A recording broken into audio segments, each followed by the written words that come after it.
طبعا حصل موقف غريب جدا قدامنا، ان علي معلول بالفعل وجات طبعا بعد كده في الشاشه ان هو عماد النحاس طلبه عشان يجهز. فما عرفش لوحده كده، قام قايل له ارجع، ارجع دلوقتي. وبعدها بما فيش بدقيقه او دقيقتين لقيناه رايح يكلمه، يعني راح يكلمه زي ما بيعاتبه، انت رجعت ليه؟ مش حاجه زي كده يعني، انت ايه اللي رجعك؟ يقول له يا كابتن ما انت اللي قلت لي ارجع. المهم طب قال له يلا يلا بسرعه. طبعا اخر 5 دقايق صعب قوي يا نحاس، صعب قوي.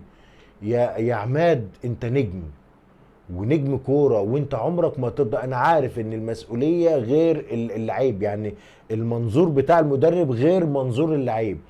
المدرب بيبقى شايف حاجات احنا مش شايفينها، بس يعني يعني كنا نتمنى يبقى بدري عن كده.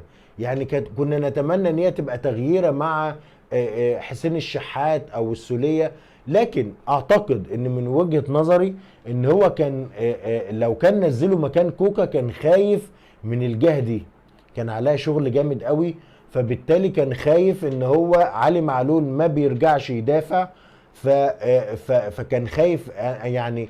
يعني احنا فعلا يعني كنا نفسنا علي معلول يشترك، احنا بنحب علي معلول جدا. لكن